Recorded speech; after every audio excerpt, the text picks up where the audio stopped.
Gracias a Dios, Él se ha revelado a nosotros. Se ha revelado, como siempre lo ha hecho a través de toda la historia, dentro de nosotros mismos. Y todo lo que Él desea es que nosotros lo descubramos en ese interior y podamos unirnos a Él como es su deseo, que seamos uno con nuestra Madre Santísima, en Jesús, en el Espíritu Santo, en la Santísima Trinidad. Vamos a compartir ahora eh, esta porción de la revisión de la Santa Misa que estamos llevando adelante. Es, porque es importantísimo, porque este es el banquete al cual nosotros somos invitados. Y el banquete se ofrece infinitamente todos los días y se ofrecerá por toda la eternidad. Este banquete del Cordero de Dios que es la misa. Y muchísimos de nosotros no nos damos cuenta, lo escuchamos, lo repetimos, pero no lo vivimos. El Señor desea que nosotros vivamos la misa en su plenitud. Vivamos la misa viendo todos esos esplendorosos rayos de luz que se emiten en ella, que no son claros, pero están allí y en nuestro espíritu podemos sentirlos y vivirlos. Ese es el propósito. Por eso Él se quedó ahí con nosotros. Entonces, pues, con esta esperanza de que al estudiar un poquito más profundamente el significado de cada detalle que Él puso dentro de este banquete, nosotros lo vivamos en plenitud. Así como cuando vamos a una fiesta de unos amigos, donde nos fijamos en todos los detalles. Nos fijamos, hasta nos dicen cómo vestirnos y de qué color debemos ir vestidos. Y obedecemos. Vamos a la fiesta y cumplimos con todos los requisitos y nos fijamos en todos los detalles. Cómo se nos recibe, qué nos dieron de comer, cuáles fueron los regalos que nos dieron y se compartieron, dónde estuvo la alegría, dónde estuvo el dolor, dónde nos despedimos. Todas esas experiencias que vivimos en una fiesta son las experiencias que el Señor Jesús ha puesto a nuestro gusto y a nuestro deseo de vivirlo cada vez que deseamos. Y las gracias y los regalos obtenidos son inmensos. Entendamos entonces un poco más, pues, acerca de los detalles que el Señor le ha puesto a su banquete y a su invitación. Entonces, habíamos nosotros, pues, revisado ya la entrada al templo, la bendición con el agua bendita, la persignación, nuestra genuflexión, el silencio preparatorio, mientras estamos ahí sentados esperando al inicio. Y hemos llegado entonces a ese momento en que el sacerdote entra, besa el altar y da el saludo de bienvenida. En general, cuando nosotros llegamos pues a un sitio o nos encontramos con alguien o vamos a una fiesta y conocemos a alguna persona que está allí, decimos, hola Rómulo, ¿cómo estás? Así generalmente nos saludamos. Sin embargo, la misa, la reunión de la familia de Dios, no comienza así en absoluto. ¿Por qué? Porque en esta fiesta, en esta reunión, es Dios reuniéndose con sus hijos. Y pues esta reunión, sin duda, no es como encontrarse con la gente en la calle o en cualquier lugar. Cuando venimos a misa, no estamos simplemente pasando junto a un conocido, estamos encontrando y adorando a Dios Todopoderoso. Después de la señal de la cruz, el sacerdote dice, el Señor está con ustedes, con vosotros.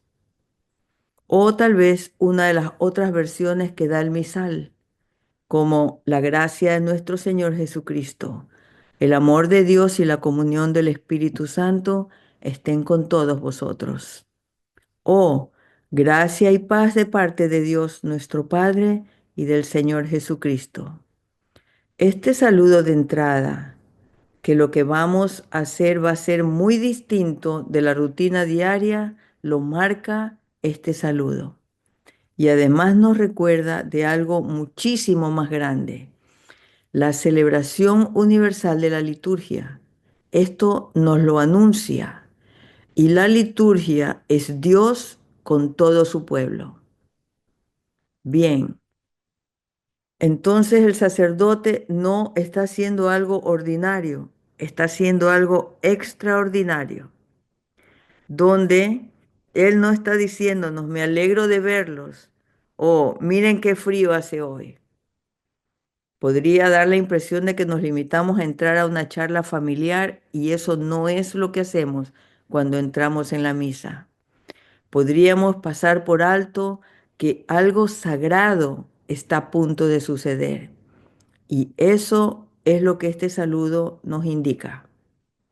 Si pensamos en estas palabras en realidad, son una oración que pronuncia el sacerdote pidiendo que la gracia, la paz, el amor de Dios estén con cada uno de nosotros. Y esa sí que es una verdadera y legítima manera de iniciar una reunión del pueblo de Dios. Los fieles responden entonces con su propia parte de la oración, pidiendo una gracia similar para el sacerdote, diciendo, y con tu espíritu. La pregunta entonces es, ¿el espíritu de quién? ¿Por qué decimos y con tu espíritu? La traducción de la frase es en realidad una traducción directa, palabra por palabra, de las oraciones latinas de la misa. E cum spiritu tuo, decimos en la misa tridentina. Esta frase también nos conecta claramente con varios lugares de la Biblia. Esta expresión, ambas, el Señor con vosotros y el Señor esté con tu espíritu, están en la Biblia. Así, el Señor esté con nosotros, está en Ruth 2:4 y es el saludo que Booz, el que sería el esposo de Ruth, le dio a sus trabajadores cuando pasó al pie de ellos. Ellos lo saludaron y él contestó, el Señor esté con ustedes. Asimismo, la respuesta, el Señor esté con tu espíritu, se encuentra en algunas partes de la Biblia, pero principalmente y muy claramente la leemos en el segundo libro de Timoteo, en el versículo 4, perdón, en el capítulo 4, versículo 22. Y entonces, ¿qué quiere decir este saludo?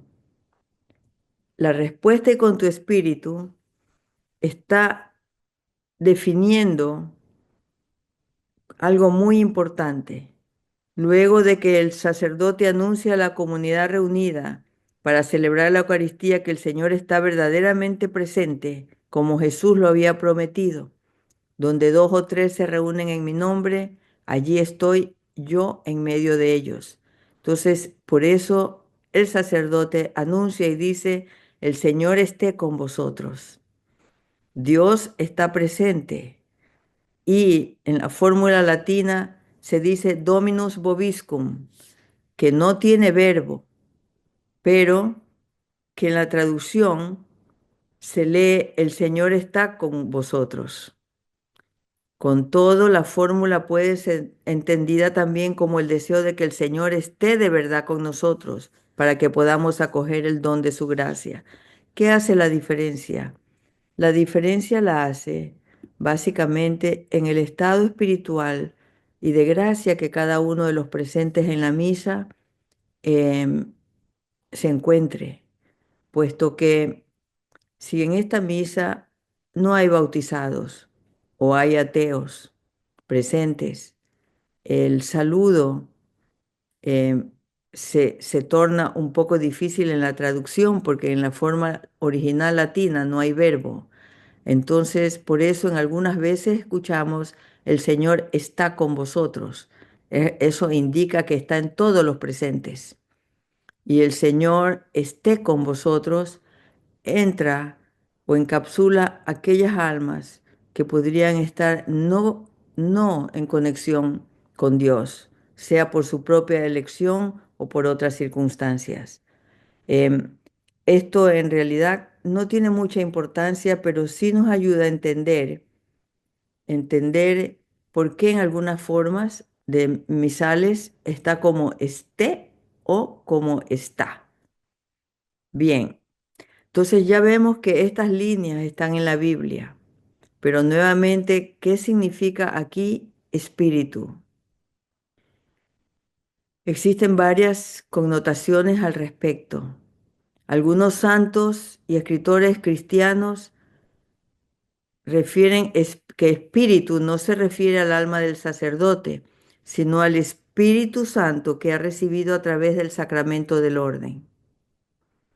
Entonces, el señor Edward Sri, que es el teólogo encargado de hacer las revisiones de la liturgia papal, citando a otro muy conocido teólogo que se llama Jeremy Driscoll, dice que al decir y con tu espíritu, el pueblo está reconociendo la actividad única del Espíritu Santo a través del sacerdote durante la Sagrada Liturgia en virtud de su ordenación.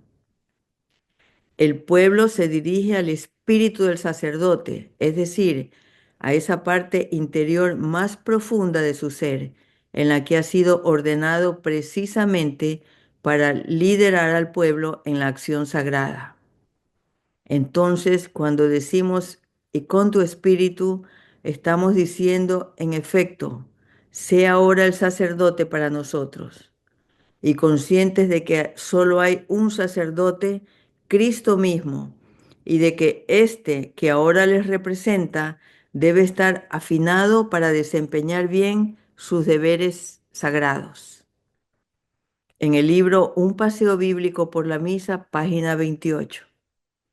El saludo al comienzo de la misa es una oración para que el Señor esté presente con el pueblo y una oración de respuesta del pueblo reconociendo el don espiritual que Dios ha concedido al sacerdote para ayudarnos a liderar en la oración. Y es sin duda el saludo más formal que el que utilizaríamos fuera de casa. Sin embargo, lo que hacemos en la iglesia es definitivamente diferente a encontrarnos en un partido de béisbol o en un restaurante. Es muy posible que el sacerdote pronuncie unas palabras de bienvenida o haga algún comentario sobre cualquier circunstancia que él quisiera mencionar, pero estos comentarios siempre seguirán después del diálogo inicial. El Señor esté contigo y con tu espíritu. Ahora todos preparados a rezar juntos como familia de Dios. Es importante que relacionemos sobre cómo saludas a las distintas relaciones en la vida nuestra, los familiares, los amigos, los conocidos profesionalmente. ¿Qué comunicamos a través de nuestros saludos? Y estemos atentos a la próxima día o momento en que vamos a saludar para que sea más intencional sobre qué y qué deseamos comunicar a estas otras personas. Sería muy bonito que leamos Ruc 2 y 2 Timoteo 4 del 19 al 22 para ver nuestros saludos litúrgicos en esos contextos y meditar acerca de estos pasajes para que aprendamos un poco más profundamente acerca de el saludo inicial en la gran celebración de la misa.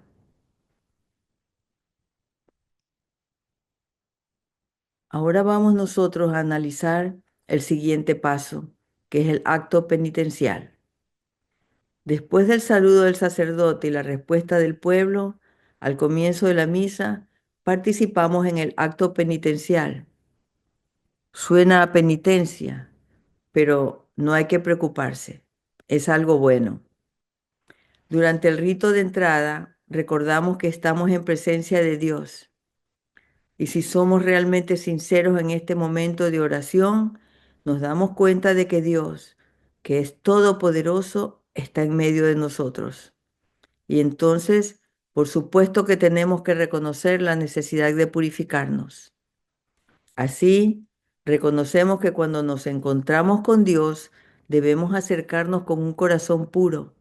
Por eso hacemos un breve momento de silencio para recordar nuestros pecados y faltas y pedimos al Señor que nos perdone y nos cure.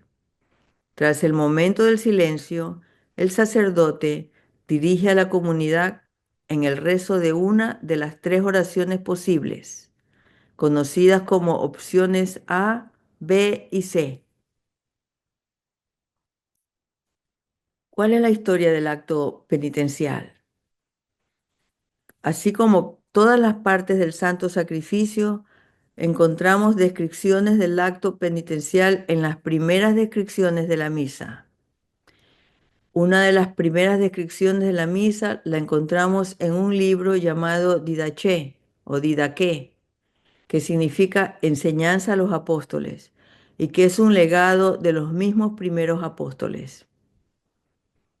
Entre estas instrucciones da instrucciones de cómo los cristianos deben celebrar la Eucaristía.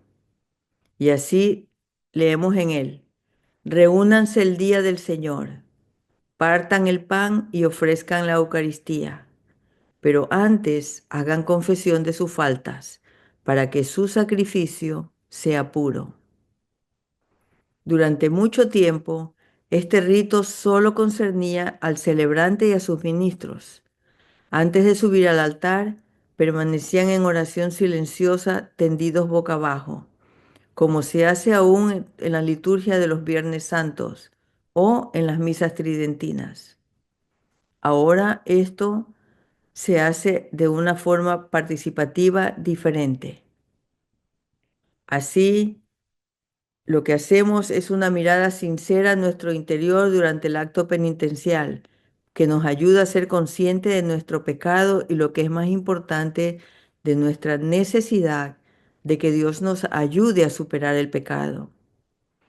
Esta breve reflexión de una forma práctica nos recuerda los lugares de nuestra vida en los que estamos o sabemos que necesitamos más a Cristo.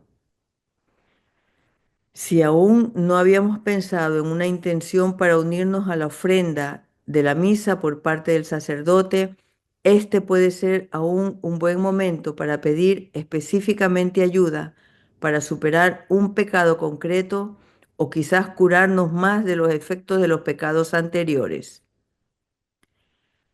Como creemos que la misa es nuestra oración más poderosa porque Jesús mismo está realmente presente y nos unimos a Él en la adoración perfecta a Dios Padre, es el momento perfecto también para arrepentirnos y purificarnos. En la misa participamos en el único sacrificio perfecto de la cruz, donde Cristo se ofreció a sí mismo para que nuestros pecados puedan ser perdonados. Si nos damos cuenta que Jesús está presente en el altar o analizamos que en la misa es una participación con Jesús en su agonía en la cruz, este momento puede ser realmente de gran esperanza, un gran regalo para buscar nosotros esa purificación. Durante esta parte de la misa, al recordar nuestros pecados, nos podemos estar sintiendo indignos de lo que estamos a punto de celebrar. Y aunque pueda ser incómodo pensar en lo que necesitamos sanar y crecer, en realidad ese es un buen signo de la gracia que actúa en nuestros corazones. Estamos hechos de amor por amor. Estamos hechos para la vida y la comunión con Dios y con los demás. Y por supuesto, el pecado interrumpe y rompe esa comunión. El pecado nos aleja de donde pertenecemos. La razón por la cual nos sentimos frustrados o avergonzados o tristes cuando pensamos en nuestros pecados es que en el fondo sabemos que el pecado es contrario a la vida a la que Dios nos llama. Y ese malestar sea una razón para que nos impulse a seguir buscando el perdón de Cristo a través del sacramento de la reconciliación. Ocasionalmente, y esto para dar una información extra, como nos había comentado la hermanita, de que el sacerdote echa el agua bendita y asperja a todos los fieles en la misa. Esta observación que hace el sacerdote cuando se pasea asperjando agua bendita está en la instrucción general del misal romano. De vez en cuando, especialmente los domingos, especialmente en el tiempo pascual, en lugar del acostumbrado acto penitencial, puede tener lugar la bendición y la aspersión del agua como recuerdo del bautismo. Esta suele ser una de las partes favoritas de la misa para muchos de los feligreses, en la cual el sacerdote, utilizando un aspergillum, que es ese pequeño depósito con una esponja en el interior, en el extremo de un mango, que se llama aspersor, o tal vez usando una rama de una pequeña, de un árbol o de una mata, el sacerdote lo sumerge en el agua bendita y luego rocea el agua sobre los fieles. Bien, esta agua recuerda nuestro bautismo y la alegría de ser liberados por Cristo del pecado. Y no debe de extrañarnos que el sacerdote sea tan generoso con el agua bendita en esta parte de la misa. Es un regalo del sacerdote, en su alegría y en su emoción, realizarlo de esta manera, pues su intención es limpiarnos del pecado. Así, cuando reflexionemos acerca de esta parte del acto penitencial en la misa, recordemos el Salmo 51, que es un salmo penitencial, y observemos que en el versículo 9 se refiere a ser limpiado por el hisopo. Esto es la rama que cumple la función del aspergillum. Así, en este salmo podríamos revisar todas esas palabras o frases que nos hablan acerca de cuando nosotros buscamos el perdón y la sanación. Y hagamos de ello tenerlos siempre presentes en la misa, puesto que este salmo es precisamente relacionado a este acto de penitencia.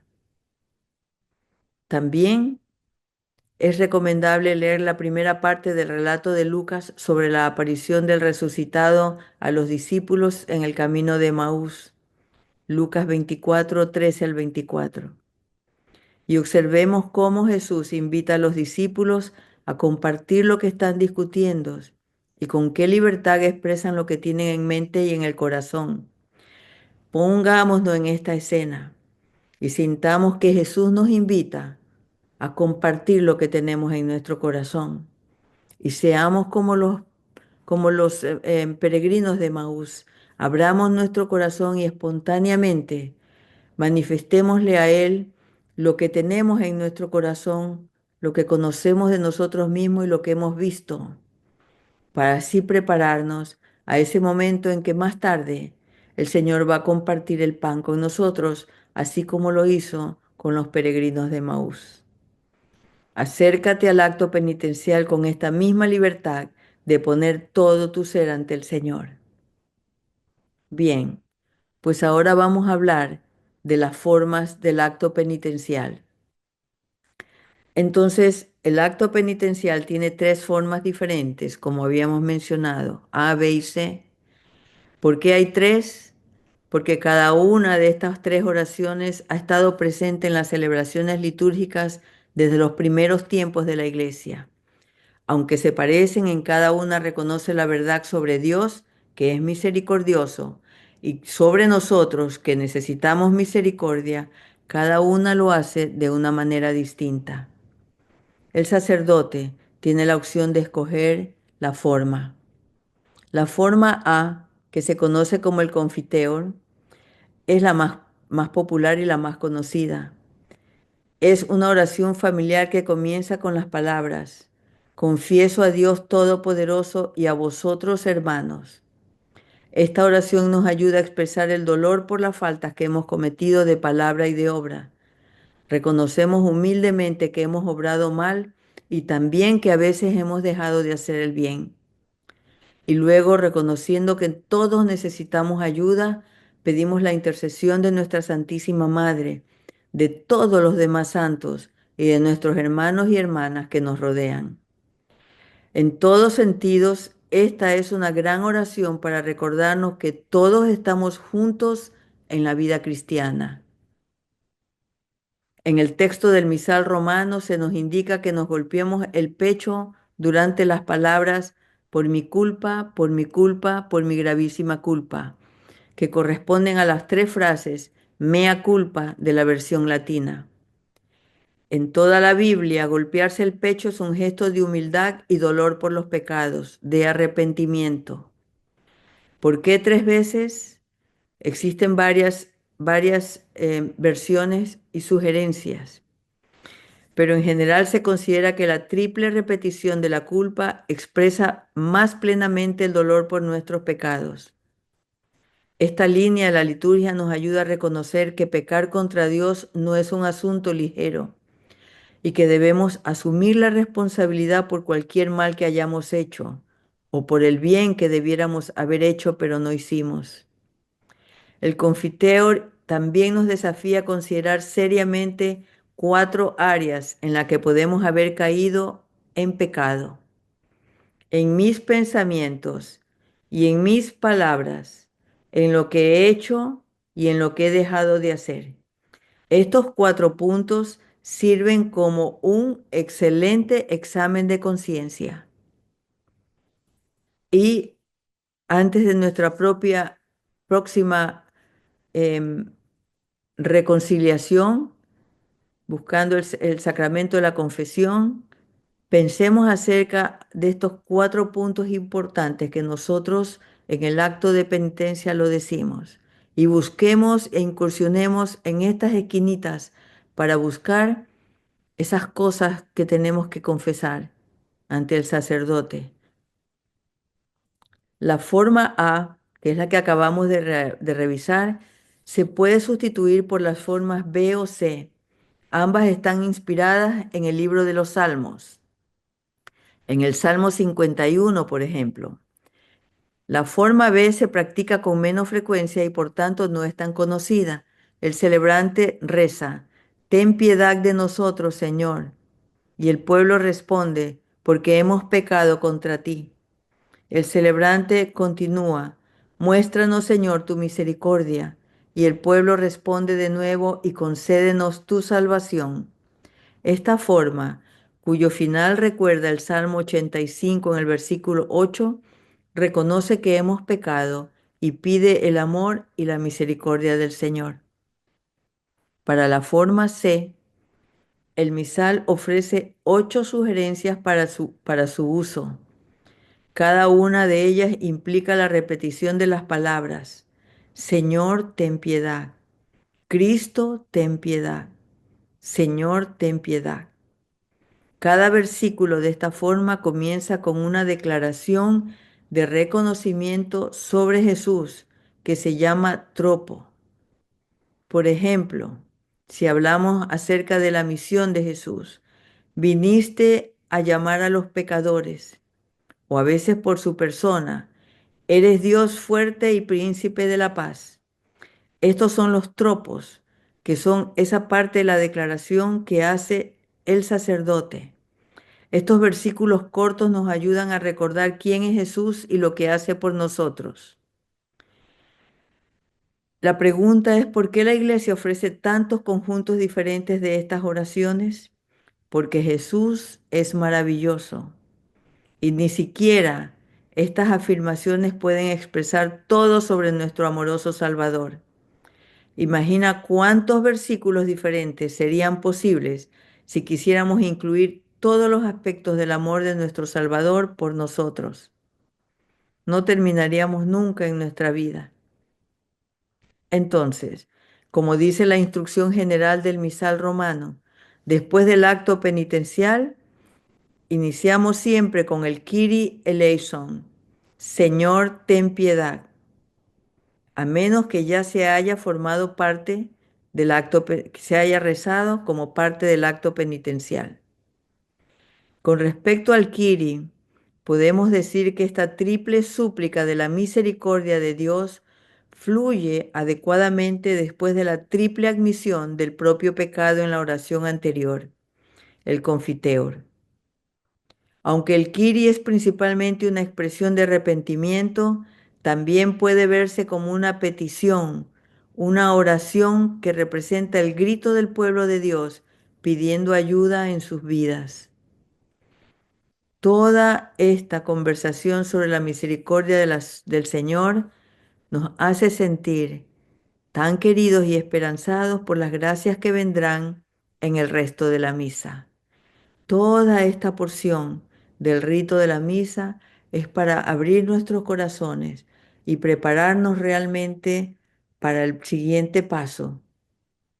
Ahora, no olvidemos reflexionar acerca del Salmo 51, del Salmo 85 y de hacer lectio divina con el pasaje de Lucas 18, 9, 14, para que entonces podamos buscar un balance entre nuestras cualidades y el pecado y definitivamente, radicalmente movernos hacia eliminar el pecado de nuestras vidas, la lucha perenne y eterna, pero que siempre nuestro Señor está ahí presente con todas las armas entregadas para que nosotros podamos triunfar en esa batalla.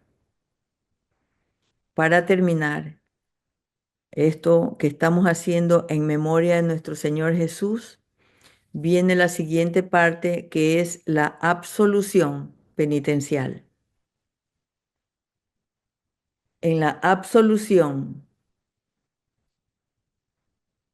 nosotros entendemos que no es una confesión sacramental. Al final del acto penitencial, el sacerdote se refugia con sus hermanos en la misericordia de Dios y dice: que Dios Todopoderoso se apiade de nosotros, perdone nuestros pecados y nos lleve a la vida eterna. En el pasado, algunas personas, incluidos los sacerdotes, se les pedía erróneamente se les decía erróneamente que esta oración era el equivalente de la oración de absolución que el sacerdote dice en el sacramento de la reconciliación. Pero esto no es cierto.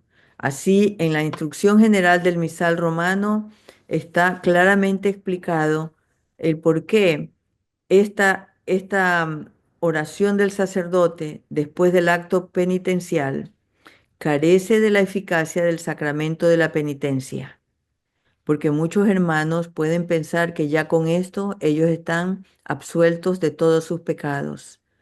Y el acto penitencial y la oración del sacerdote al final de él no equivale al acto de reconciliación y a la misma oración dicha después de hacer confesión.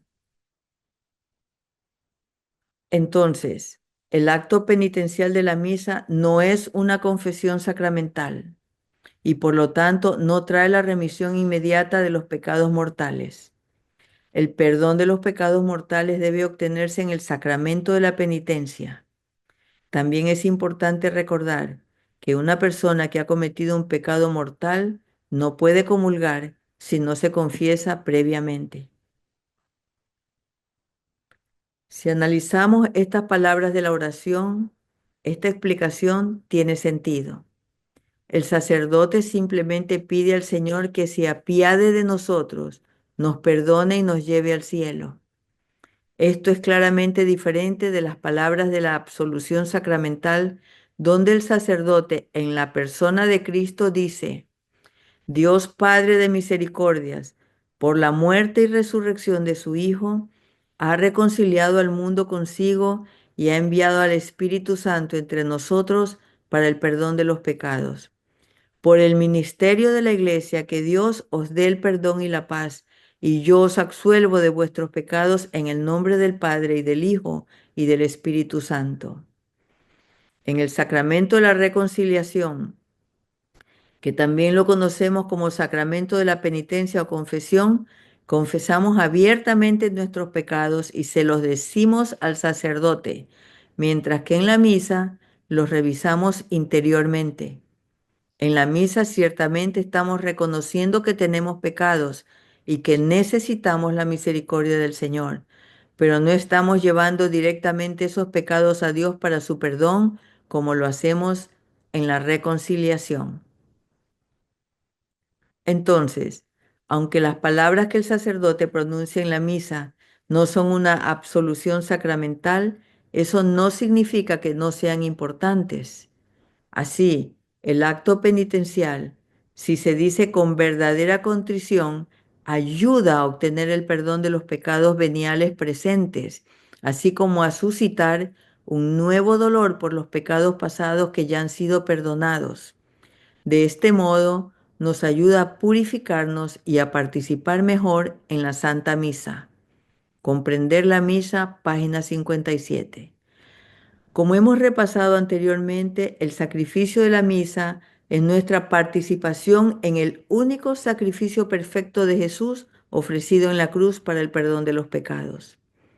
Es el lugar apropiado para que recordemos qué maravilloso Salvador tenemos y cuán poderoso es el don de su perdón en nuestros corazones. Esperamos que también nos ayude a decidirnos a buscar la gracia sacramental de la reconciliación siempre que la necesitemos. Pues bien, siempre es necesario hacer una pausa. Durante el acto penitencial de la misa, puede ser ciertamente esa la oportunidad importante para revisar cómo hemos vivido desde nuestra última vez en misa. También es un gran momento para darnos cuenta de que puede haber pecados que necesitan el perdón sacramental antes de recibir la comunión.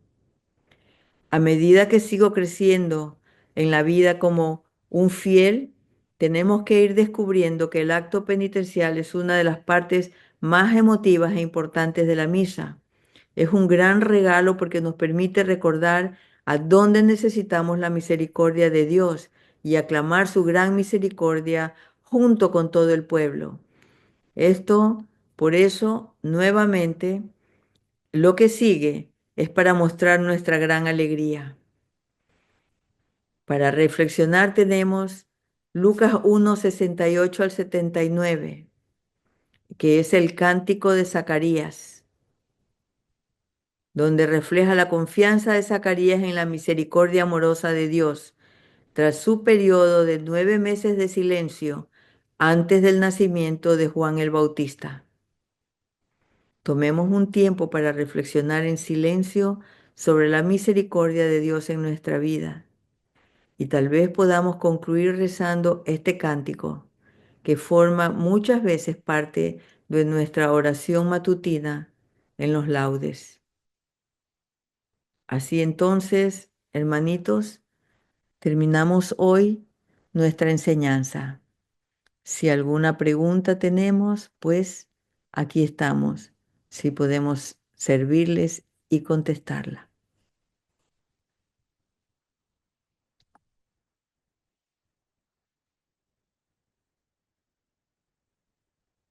Hemos realmente emitido mucha información para un periodo tan corto dentro de la misa, pero es importante que nosotros así lo entendamos y que disipemos cualquier malentendido que podamos tener en nuestras mentes y en nuestros corazones. El entender la misa nos va a llevar, cada paso nos va preparando para lo que viene y no es un accidente y no debemos tomarlo a la ligera. Cada una de estas oraciones, cada fase por la que vamos, ha sido preparada por el Espíritu Santo, quien es quien guía y controla y mantiene su iglesia. Y por supuesto, la Santa Misa. Mucho de lo que hacemos fue impuesto por nuestro Señor Jesucristo y debemos entenderlo y saber cuáles son las partes para que de esa manera nos mantengamos fieles a cada uno de los aspectos de la misa y vivamos con el corazón esta gran fiesta. Es una fiesta que se derrama continuamente sobre toda la humanidad y eternamente para nuestra salvación. Sí, buenos días, hermanita. Buenos días, hermano Rómulo. Es importante que tengamos conciencia de eso para vivir la Eucaristía, porque muchas veces llegamos por un cumplimiento, pero es importante todo estos conocimientos para vivirla. Hay una cosa que me llama poderosamente la atención, hermanita, que me gustaría que lo investigara o nos lo respondiera, es cuando el obispo o un sacerdote que dice por las palabras de este santo evangelio sean borrados todos vuestros pecados. Sí, claro que sí. Em, ya vamos a hablar de eso, hermanito. Esto bien, estas palabras las dice el Señor, el señor obispo o el sacerdote después de haber leído el Evangelio. Y cuando vamos a entrar a la liturgia de la palabra y la lectura del Evangelio, vamos a trabajar sobre ese aspecto. Vamos a aprender por qué y qué significa. Entonces le pido un poquito de paciencia para cuando lleguemos allá. Nos falta un pedacito, ya casi. Creo que en la próxima mañana vamos a estar entrando ya a ese aspecto.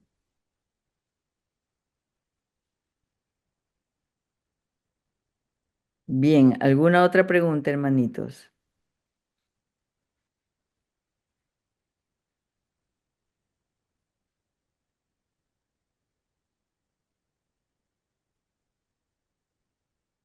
Bien, entonces mucho para reflexionar, mucho que tenemos que revisar en nuestros corazones y mucho que tenemos que vivir en la misa.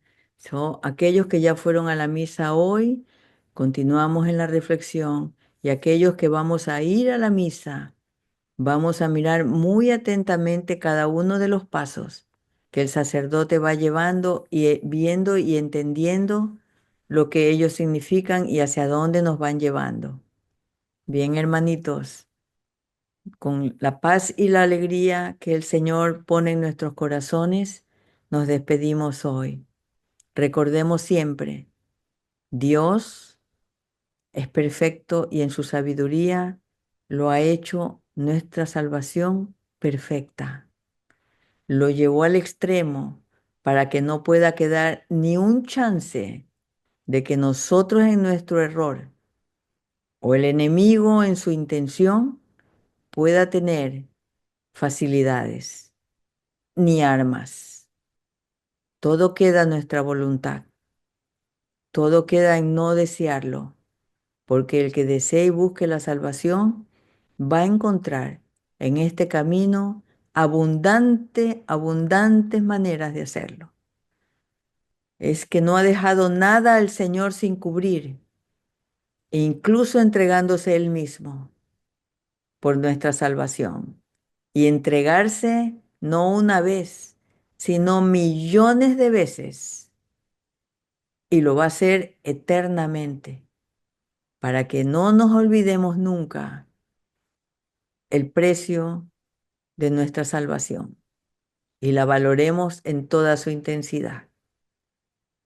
Así entonces, sigamos en oración, porque en oración es como hablamos con Él.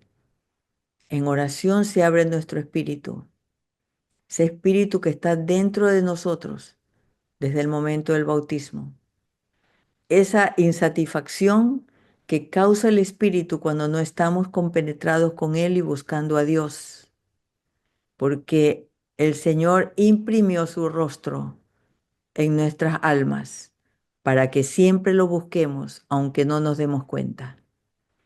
Y así en esa búsqueda seguimos caminando, entendiendo esto como apóstoles de los últimos tiempos, porque nuestra tarea es no solamente darnos cuenta de lo que es el camino y la verdad y la vida, sino que tenemos que llevar a nuestros hermanos hacia ella, hacia ese camino, para que veamos a Jesús, que es el camino, que es la verdad y que es la vida, y encontrar la razón de nuestra existencia y el por qué en esta vida ni el dinero ni las cosas de este mundo nos causan ninguna satisfacción. ¿Por qué? Podemos tener mucho dinero, podemos tener un esposo maravilloso y una mujer bellísima como esposa, pero todavía en ninguno de esos hogares, si no está Dios, no hay satisfacción, no hay felicidad. En cambio que en un hogar pequeño, donde está Dios, aunque haya carestía de todo lo demás, hay paz y felicidad. Busquemos entonces nosotros nuestra paz y felicidad, que es ese camino, esa verdad y esa vida, a través de la intercesión de nuestra Madre, del Padre San José, y en el Espíritu Santo, para encontrar a Jesús, que viene ahora nuevamente a nacer este 25 de diciembre en el mundo y en nuestros corazones. Amén, así sea, hermanos. Mañana continuamos. Paz y Amén. alegría en Jesús y María. Amén. Amén. Paz y alegría, hermanitos. Bendiciones. Gracias, hermanita Cintia, por cada Amén. Bendecido día, hermano. bendiciones. Gracias.